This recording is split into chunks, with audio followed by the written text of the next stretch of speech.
Hello सभी विद्यार्थियों का स्वागत है आज की ऑनलाइन क्लास में।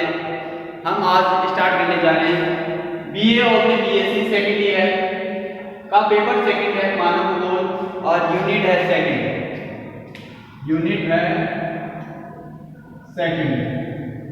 यूनिट सेकेंड का टॉपिक और चल रहा है मानव प्रजातियां। मानव प्रजातियों में आपको करवा चुके हैं पिग्मी, भील, गौड़, 3 प्रजातियां करवा चुके हैं। नागा 3 प्रजातियां करवा चुके हैं। अब चौथी प्रजाति है बुशमैन जनजाति पर टिप्पणी लिखी। ये विश्व स्तर पर पाई जाती है ये जनजाति। तो परीक्षा के अंदर इस मानव प्रजातियों में 2 जनजातियां जो प्रजातियां हैं वो विश्व स्तर पर पूछी जाती है और 2 भारत स्तर पर पूछी जाती है, यानी अथवा का क्वेश्चन आता है। तो उनमें से यहाँ पे हम आज अध्ययन करेंगे बुशमैन जनजाति का। तो पहले इसका टॉपिक लेते हैं बुशमैन जनजाति का, वो है इसका निवास क्षेत्र। देखो निवास क्षेत्र, बुशमैन जनजाति का निवास क्षेत्र। बुशमैन जनजाति यह उष्ण मरुस्थल के निवासी है। ये उष्ण मरुस्थलीय क्षेत्र के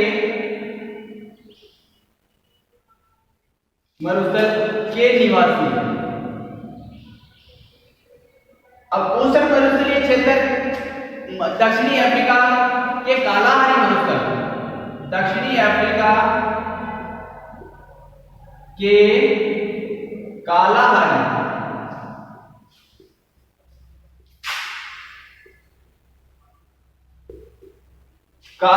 मरुस्थल में आखेटक बुशमैन निवास करते हैं, यानी शिकारी आखेटक बुशमैन निवास करते हैं। इनकी हम बात की जाए, अक्षांशीय विस्तार की बात की जाए तो ये लोग 18 डिग्री दक्षिणी अक्षांश, 18 डिग्री दक्षिणी अक्षांशों से अक्षांशों से 24 डिग्री दक्षिणी अक्षांश के मध्य पर, यानी भूमध्य रेखा से जो मेडिटेरियन भूमध्य रेखा है इससे 18 डिग्री दक्षिण में, 18 डिग्री दक्षिण से लेकर और 24 डिग्री दक्षिण तक इस मध्य क्षेत्र में ये बुशमैन जनजाति निवास करती है। इसके बाद में यह बेचवाला लैंड, यहाँ का ये जो स्थान है बेचवाला लैंड में स्थित है। ये यहाँ ओकावांगो नदी तथा न्यागनी झील, उसके किनारे दलदली क्षेत्र और लिम्पो नदी के तटीय भाग में आसपास में बिखरे हुए मिलते हैं। ये उन क्षेत्रों में बिखरे रूप में कहीं कहीं पे ऐसे छिटपुट पाए जाते हैं, अलग अलग जगहों पे ये पाए जाते हैं। तो ये हो गया इनका बुशमैनों का निवास क्षेत्र। इसमें यहाँ की बात की जाए इस क्षेत्र की तो ये क्षेत्र उष्ण मरुस्थलीय क्षेत्र है। यहाँ का तापमान की बात की जाए इस क्षेत्र की तो इस क्षेत्र का तापमान 22 डिग्री सेंटीग्रेड के आसपास रहता है, यानी यहाँ का औसत तापमान 22 डिग्री रहता है। तथा तापमान के अलावा यहाँ पे जो गर्म महीना है, गर्म महीना जनवरी रहता है सबसे अधिक, और ठंडा महीना गर्म महीना जनवरी रहता है। यहाँ का गर्म महीना जनवरी, क्योंकि दक्षिणी भारत की बात की जा रही है, यहाँ पे दक्षिणी अफ्रीका की बात की जा रही है, यानी अफ्रीका का नीचे वाला क्षेत्र। अगर उत्तरी गोलार्ध में होता, यहाँ पे दक्षिणी गोलार्ध आ गया, उत्तरी गोलार्ध में होता तो बात अलग थी। तो यहाँ पे गर्म महीना जनवरी है और ठंडा महीना वो है जुलाई। यहाँ का ठंडा महीना जुलाई। वर्षा ऋतु यहाँ पे दिसंबर से फरवरी रहती है, दिसंबर से फरवरी तक।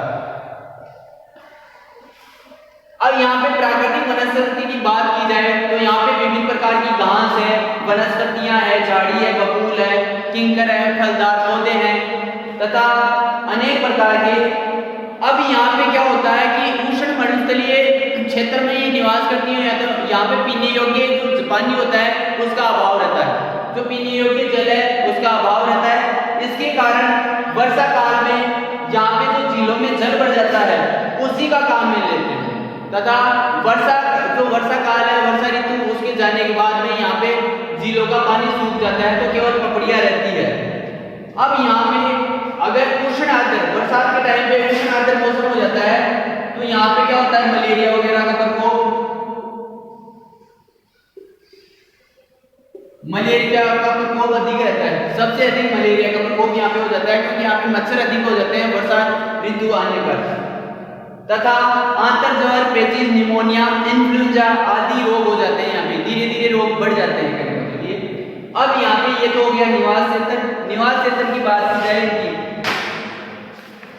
तो हम यहाँ का भूस्खलन का जो निवास क्षेत्र होता है उसका डायग्राम बना के देखते हैं।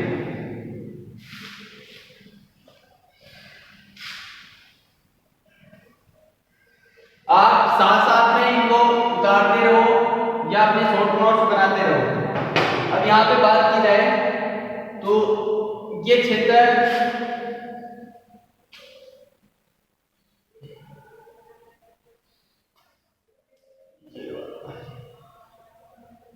ये आ गया नामीबिया आ गया।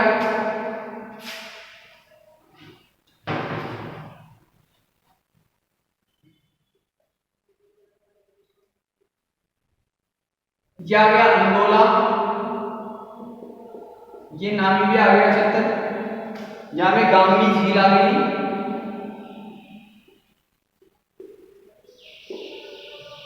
ये गांगी झील आ गई। अब ये क्षेत्र में ये वाला क्षेत्र पार्ट बच गया। ये इस वाले पार्ट की बात की जाए अफ्रीका के अंदर तो ये कौन सी जनजाति हो गई, यहाँ पे बुशमैन के काला है जो मरुस्थल है इसमें ये पाई जाती है। ये हो गया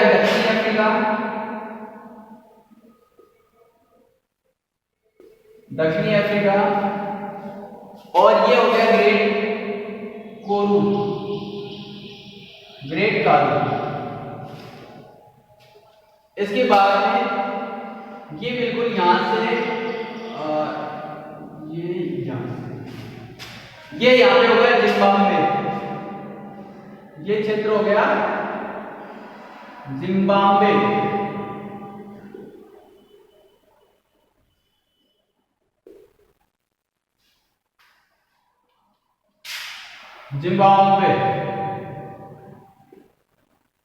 इसके बाद में ये हो गया मोजाम्बिक चैनल, ये हो गया जाम्बिया।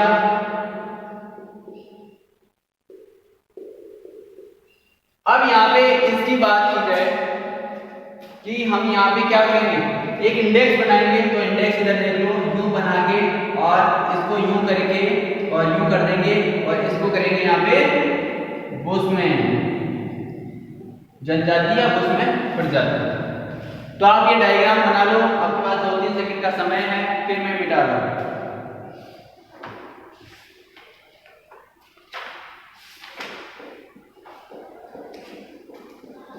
फिर हम बात करते हैं इनके जो आखेटक के जंतु होते हैं उनकी, उसमें जो जनजाति है उनके आखेट के कौन कौन से जंतु है उनकी बात करें।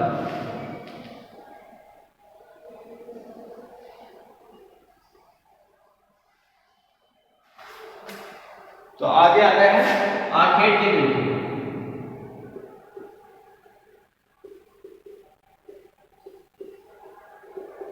आखेट के जंतु क्या है कि कालाहारी में आखेट के जंतु बड़ी संख्या में पाए जाते हैं, बहुत बड़ी संख्या में पाए जाते हैं ये जीव जंतु। तो अब इनमें मुख्यतः क्या है, जो ओकावांगो के दलदलों में और नामी झील के क्षेत्र में पाए जाते हैं। इन क्षेत्रों में वर्षा के बाद में घास उत्पन्न हो जाती है। जो झील है नामी, उस नामी झील में जंतुओं में जंगली बकरी, हिरन, हिरन के अलावा जेब्रा, जिराफ, इनके अलावा और की बात की जाए शेर हो गया, जरग तथा जंगली कुत्ते,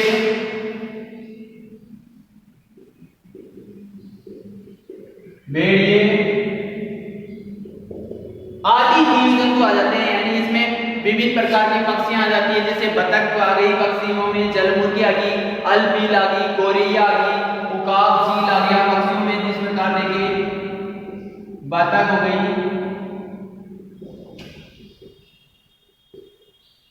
चील हो गया और विभिन्न प्रकार के पक्षी हो गए। इसके अतिरिक्त जो रेंगने वाले जीव जंतु है, दीमक हो गई, चींटी हो गई, तो ये रेंगने वाले जीव जंतु आ जाते हैं। उनका भी ये लोग क्या कर देते हैं, शिकार वगैरह करते हैं और खाते वगैरह रहते हैं। तो अब ये बात कर दी इनकी, ये तो हो गया इनके जो जीव जंतु वगैरह थे आखेट करने वाले। इनके अलावा भी छोटे मोटे वहां पे जो इन झील के दलदली क्षेत्र में पाए जाते हैं जंगली जानवरों में, उन सभी का ये शिकार करते हैं। मान लो सरीसृप आ गया, गोरिल्ले हो गए, चिड़िया हो गई, तो ये गोरैया जो चिड़िया वगैरह हो गई उनका भी ये शिकार वगैरह करते हैं।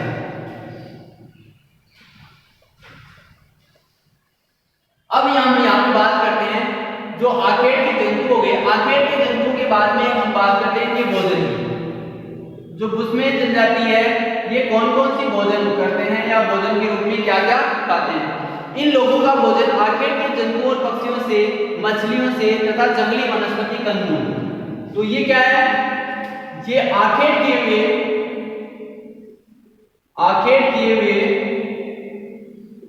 जीव जंतुओं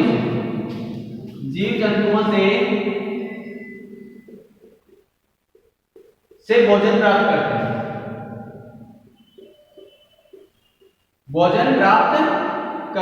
एक तो ये हो गया। दूसरा क्या है, जंगली कंदमूलों से, वह फल आदि कच्चे जंगली कंदमूल और फल फूल होते हैं, उनसे ये क्या करते हैं, अपना जो भोजन की पूर्ति करते हैं। अब ये लोग क्या होते हैं, बहुत बड़े चतुर शिकारी माने जाते हैं। कौन, बुश्मेन जनजाति। और तथा जंगली वनस्पति के अलावा ये फलों और शहद को एकत्रित करते रहते हैं। इनकी दृष्टि होती है बहुत तीव्र होती है। इनकी दृष्टि बहुत तीव्र होती है। इनकी दृष्टि बिना आखेट इनका जीवित रहना अत्यंत कठिन हो जाता है। यानी बिना आखेट इनका जीवित रहना अत्यंत कठिन हो जाता है। बिना आखेट इनका जीवित रहना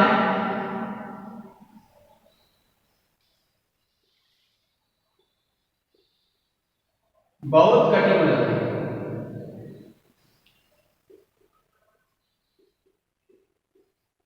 यानी ये केवल आखेट ही होते हैं, इसके कारण इनका जीवित रहना बहुत ये प्रॉब्लम में रह जाते हैं कि अगर शिकार वगैरह नहीं करेंगे तो किस प्रकार से इनका जीवित रहना असमय हो जाएगा।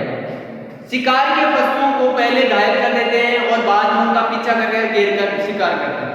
ये पहले शिकार करते हुए तो इस जानवर का, जैसे यहाँ पे जो जानवर है तो उसको दौड़ाएंगे, दौड़ाकर उसका पीछा करेंगे, पीछा करके उसको घेरेंगे चारों तरफ से बुश्मेन घेरेंगे और घेर कर उसका शिकार करेंगे। फिर शिकार करेंगे घेरा बनाकर।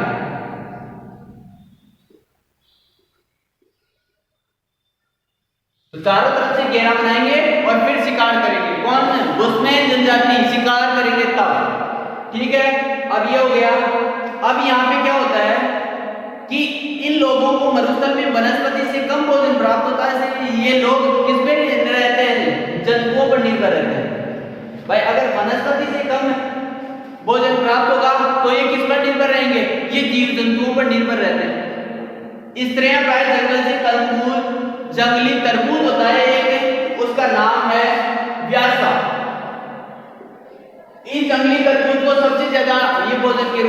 इस्तेमाल करते हैं, क्योंकि इससे पानी की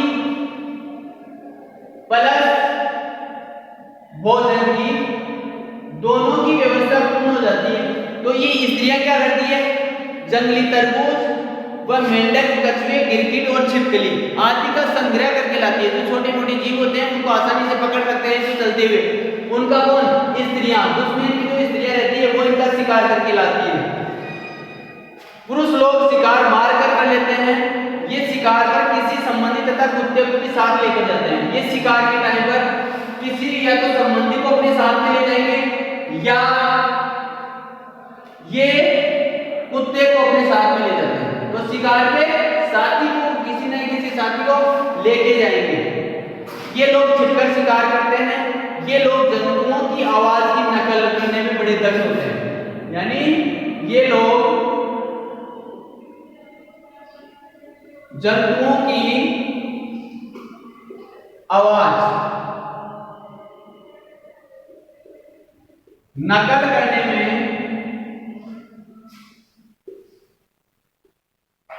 बड़े दक्ष होते हैं।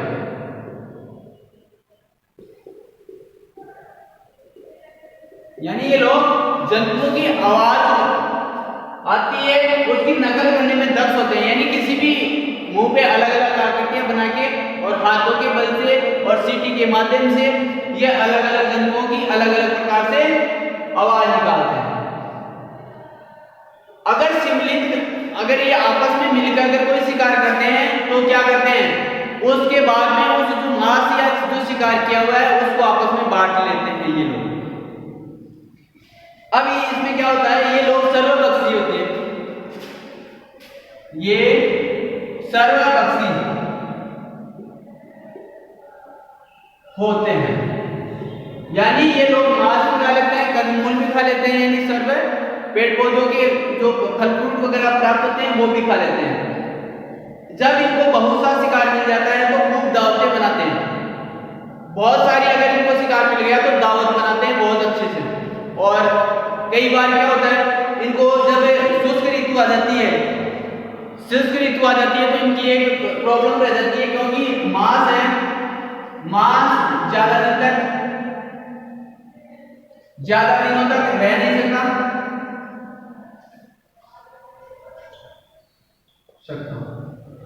क्योंकि सड़ने लग जाता है।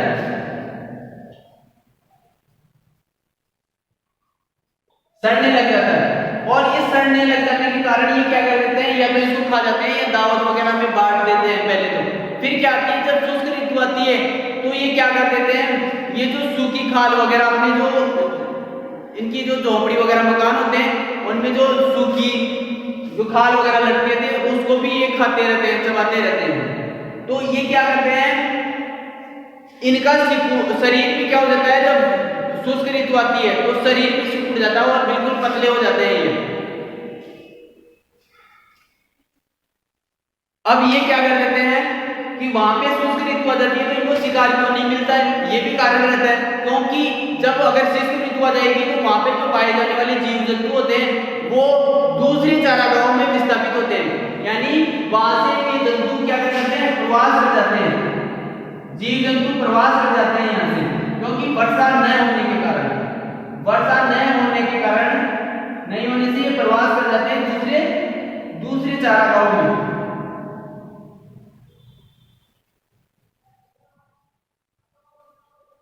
दूसरे चारागाहों में क्या करते हैं, विस्थापित हो जाते हैं। इसके कारण ये बुशमैन अब शिकार किसका करे, जब वहां पे जीव जंतु ही नहीं है तो शिकार किसका करेंगे, नहीं कर पाएंगे। इसलिए अब ये इन दिनों में वह अपने शरीर को ढकने वाली खाल को भी चबाकर खाने लग जाते हैं। यानी जो अपने शरीर को ढकने के लिए जो खाल रहती है उसको चबाने लग जाते हैं। जो वो अपने शरीर को कपड़े की जगह यूज करते हैं तन को ढकने के लिए, उसको क्या चबा चबा कर खाते रहते हैं बैठे बैठे। अगस्त में भूमि ऊपर से जल सूख जाता है तथा जो तरबूज होता है प्यासा, वो प्यासा नामक तरबूज होता है वही काम आता है सबसे ज्यादा इनके, और उसी को जल और तथा कुछ जो गाढ़दार भूमि में जड़ें होती है बी नाम की, बी और गा, बी और गा, ये दो गाढ़दार जड़ें होती है, गाढ़दार जड़ें होती है, ये भी भोजन के रूप में काम में लेते हैं, काफी दिनों तक ये भी रख लेते हैं। अब बात करते हैं हम इनके जो वस्त्र वगैरह है, वेशभूषा, उसकी बात करते हैं। आपने इसको लिख लिया होगा शॉर्ट नोट, मैं इसको मिटा रहा हूं।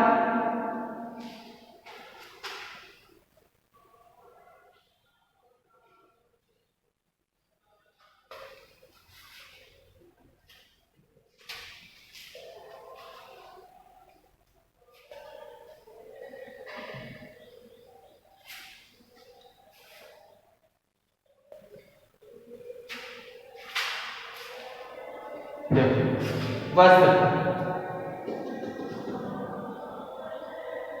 वस्त्र की बात की जाए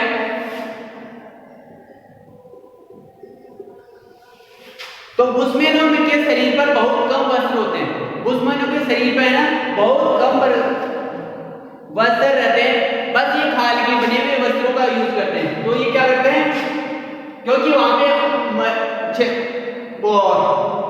का जो मौसम है वो किस प्रकार का रहता है, वो उष्णकटिबंधीय मौसम रहता है। उष्णकटिबंधीय मौसम रहने के कारण गर्मी अधिक रहती है, गर्मी अधिक रहती है तो बहुत कम कपड़े पहनते हैं, बहुत कम कपड़े पहनते हैं। इसलिए इसमें एक तो क्या करते हैं, जो जंतुओं की खाल होती है, जंतुओं की खाल का प्रयोग वस्त्र के रूप में करते हैं। पहली बात तो ये हुई। और जो पुरुष लोग हैं वो खाल का कपड़ा कमर के बांधते हैं, कमर के चारों तरफ बांधते हैं सभी, तथा इनके जो सिर है वो नंगे रहते हैं, सिर पे कोई नहीं रहता है, ऐसे ही रखते हैं। पैरों में खाल की या खाल की चप्पल बनाते हैं। रात्रि में खालों का बना कंबल ही ओढ़ते हैं, रात्रि के अंदर खालों का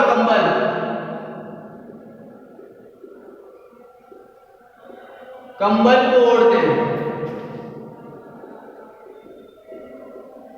यानी ये जनजाति पूरी तरह से शिकार पर निर्भर है, एकमात्र इनका शिकार ही है सबसे ज्यादा, और उसी पर निर्भर रहते हैं, उसी के ओढ़नी वगैरह बनाते हैं। ये लोग शरीर पर एक प्रकार का लेप मलते हैं, जो चर्बी में लाल या सफेद मिट्टी मिलाकर। अब ये लोग क्या करते हैं, अपने शरीर को जो जहां पे मलेरिया वगैरह का प्रकोप ज्यादा रहता है, इसलिए जो मलेरिया वगैरह का प्रकोप ज्यादा रहता है तो अपने शरीर को रोगों से बचाने के लिए क्या करते हैं, शरीर पर काली व लाल मिट्टी को चरम में मिलाकर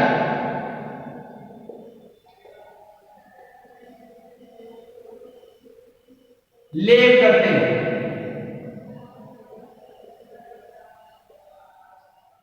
शरीर पर काली और लाल मिट्टी को चरम में, चमड़ी में मिलाकर उसका लेप कर लेते हैं पूरे शरीर पर। तो इससे क्या हो जाता है, ये इनकी सुरक्षा मच्छरों से और छोटे मोटे जो जीव जंतु होते हैं उनसे हो जाती है आराम से। और ये लोग कभी स्नान नहीं करते हैं, बहुत ही कम करेंगे। इसलिए शरीर पे जो लेप है वो शरीर की रक्षा करती है पूरी तरह से।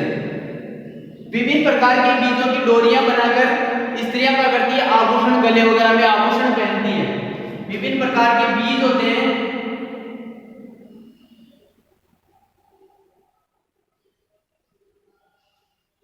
बीज उनकी डोरियों से माला बनाकर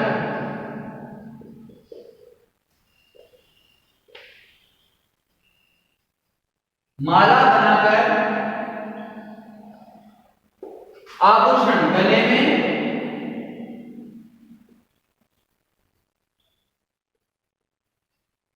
आभूषण आदि पहनती हैं। कौन?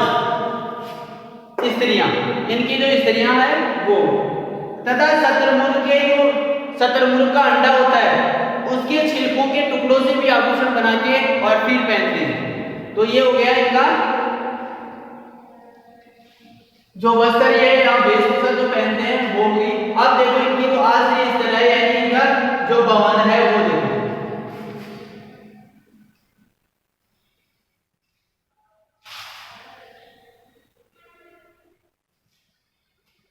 झोपड़ी या आश्रय स्थल।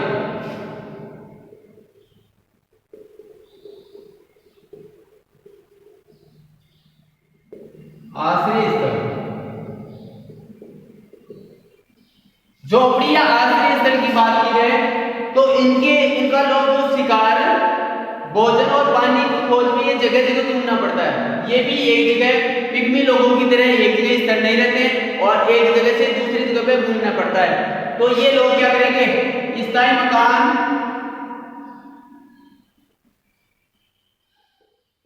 बनाकर नहीं रहते।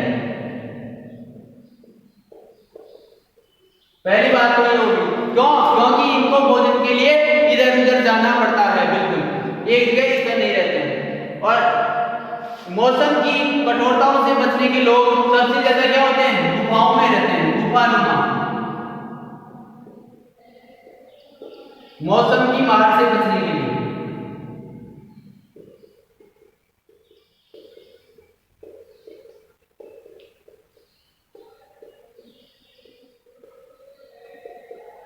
मौसम की मार से बचने के लिए क्या करते हैं, गुफाओं के अंदर शरण ले लेते हैं जाके। तथा झोपड़ियों में बनी हुई झोपड़ियां लकड़ी की और चटाई की पत्तों की, जो पेड़ पौधों के पत्ते होते हैं उनकी होती है। झोपड़ियां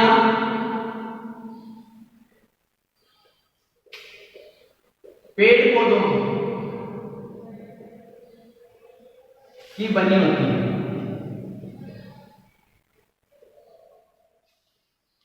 इनके अलावा कभी कभी झोपड़ियों को काटकर उनसे वर्ताकार घेरा लगभग 1 मीटर ऊंचा बना लिया जाता है और बीच में आग जलाई जाती है ताकि रात्रि में गर्मी बने।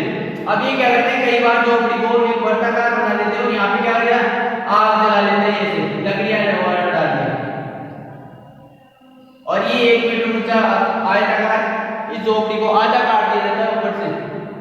तो ये बिल्कुल एक वर्ताकार बन जाता है और इसमें रात को ठंड से बचने के लिए सर्दियों के अंदर गर्मी बनी रहे। जंगली जंतु दूर है तथा ये क्या करते हैं, इस आग से क्या होते हैं, जो जंगली जंतु है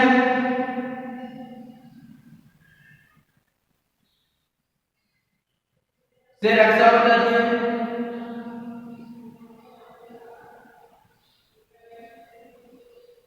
अब ये तो बात हो गई। अब इनमें क्या होता है, इनमें एक गांव में 8 से 10 झोपड़ियां रहती हैं। इनकी एक गांव में 8 से 10 झोपड़ियां होती है। ठीक है, ये हो गया इनका झोपड़ियां आश्रय स्थल। आपने शॉर्ट नोट साथ के साथ बना लिए होंगे। अब हम आगे बात करते हैं।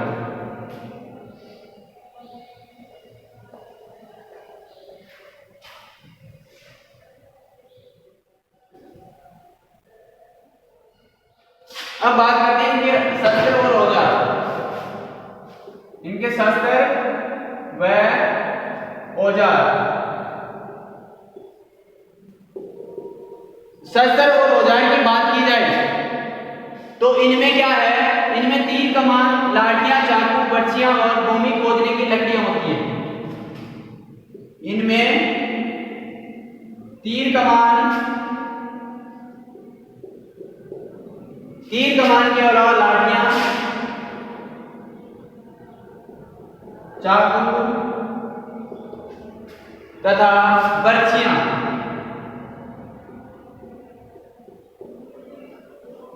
तथा खोदने के लिए बांस की लकड़ी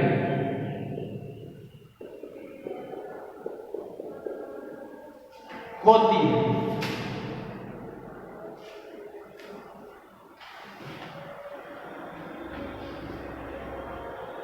अब ये क्या करते हैं, इनके पास कमान से लकड़ी रगड़कर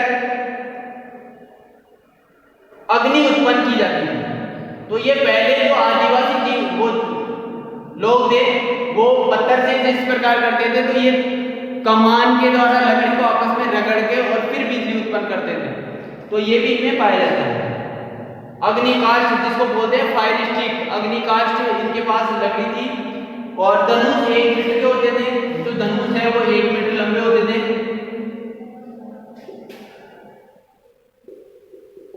इसके अलावा जो इनका जो चाकू होता है वो 12 सेमी का रखते थे, 12 सेमी के चाकू होते थे। और हड्डी के चाकू 30 सेमी लंबे होते थे। जो हड्डी के चाकू है, नुकीली हड्डियां बनाकर 30 सेमी लंबे चाकू रखते थे। तथा इसके अलावा जो तीर से कमान होती थी वो 60 मीटर तक इनकी मारक क्षमता थी, 60 मीटर इनकी मारक क्षमता, यानी एक जगह खड़े रहकर और 60 मीटर तक अगले व्यक्ति का शिकार, यानी अगले जो जीव जंतु होता था उसका 60 मीटर तक ये शिकार कर लेते थे एक जगह से खड़े खड़े।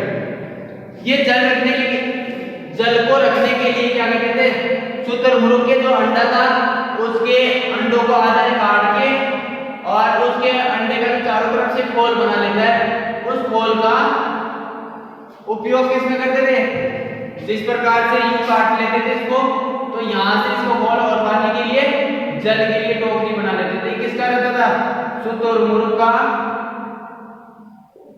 का अंडा रहता था। तो ये पानी जल संचय के लिए रखते थे। जल संचय के लिए शुतुरमुर्ग के अंडे का काम में लेते थे। अब इसके बाद में लकड़ी के, अब ये क्या करते थे, खाल की थैली बना देते थे पानी के लिए, जो थैली नुमा खाल की उसमें पानी डालते थे। तथा जो लकड़ी के प्याले वगैरह बनाए जाते थे, यानी जो कटोरी वगैरह होती थी वो लकड़ी की बनाई जाती थी, जिनमें भोजन और खाने के लिए भोजन वगैरह भुना जाता था, वो लकड़ी के रहते थे प्राय। और इसलिए इनको है ना बर्तनों की आवश्यकता कम रहती थी, बहुत ही कम बर्तनों की आवश्यकता रखते थे, यानी बहुत ही कम बर्तन रखते थे। ये लोग खाल और शहद, ये लोग क्या करते थे, खाल जो जानवरों की खाल होती थी वह शहद उसको दे देते थे और बदले में क्या लेते थे, लोहे की पत्तियां लेते थे। लोहे की पत्तियां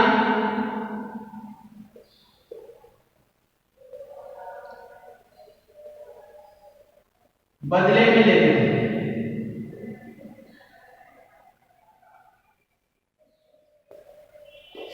लोहे की पत्तियां बदले में एक दूसरे से लेते हैं, यानी किसानों का, जिनका उपयोग तीर कमानों की नोक पर, इन लोहे की जो पत्तियां होती थी इनका उपयोग क्या करना है, तीर होती थी, स्टिक होती है, इनको यहाँ पे लगाई जाती थी पत्ती। तो ये क्या थी, लोहे की पत्ती, ये तीर कमान है तो इसके यहाँ पे लगाई जाती थी ये लोहे की पत्ती। तो इसको क्या कहते हैं, तीर कमान जो छोड़ी जाती थी उसके आगे वाले नोक पर क्या, किसी भी जीव जंतु का शिकार आसानी से कर दी जाए, इसलिए लोहे की पत्ती यहाँ पे लगाई जाती है। वरन पत्थर व हड्डी की, अगर लोहे की पत्ती नहीं होती थी, नहीं मिलती है, तो ये क्या कहते थे, हड्डी या पत्थर की नोक लगाते थे। अगर या तो लोहा मिल जाता था या नहीं फिर पत्थर या हड्डी की नोक लगाते थे।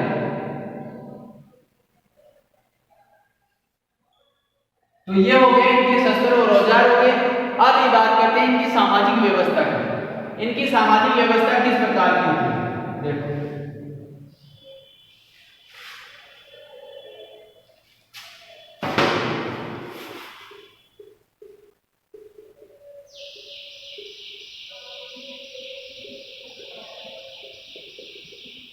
सामाजिक व्यवस्था की बात की जाए तो समाज व्यवस्था इनकी बहुत ही आदिकालीन थी, यानी समाज व्यवस्था कैसी थी, आदिकालीन,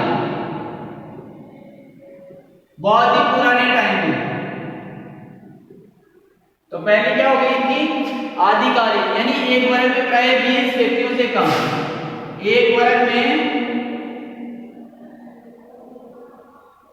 20 व्यक्तियों से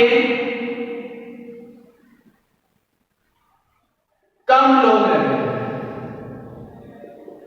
कम लोग रहते हैं।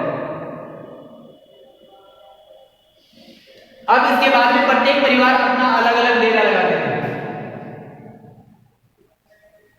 प्रत्येक परिवार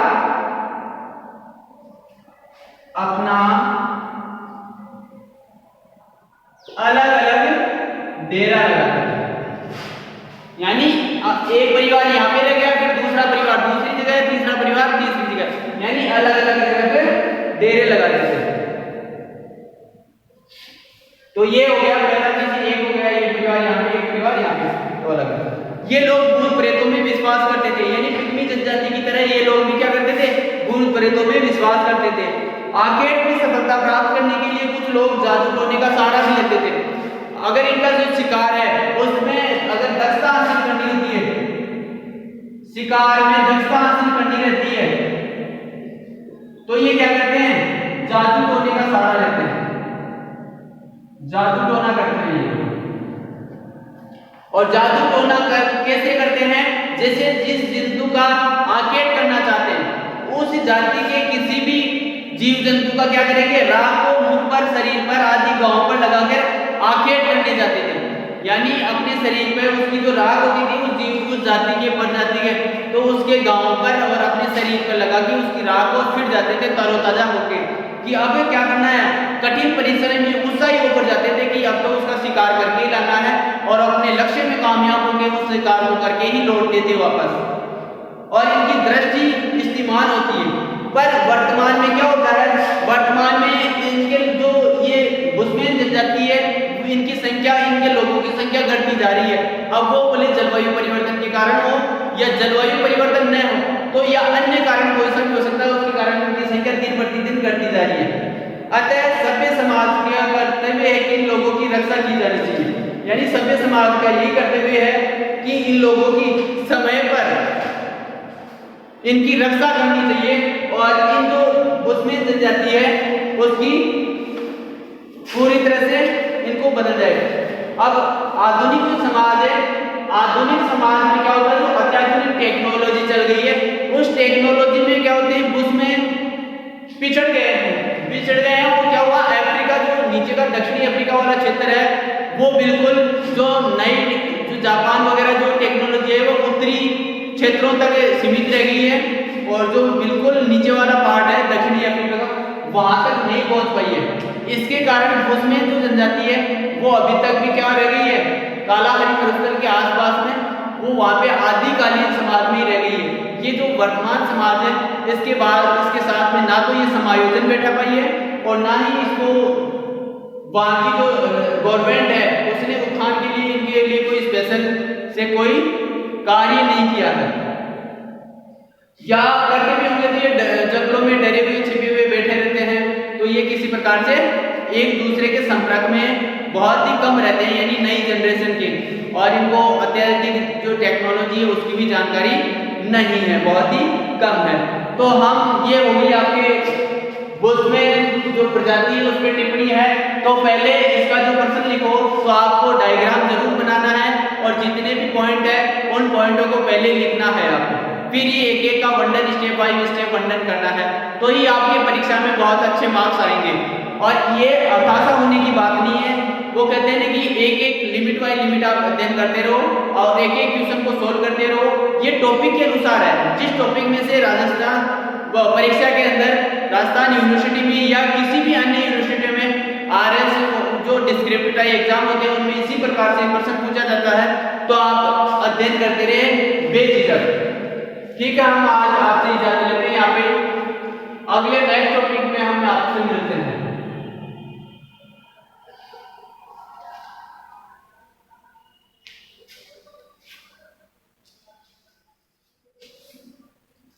ठीक है, धन्यवाद।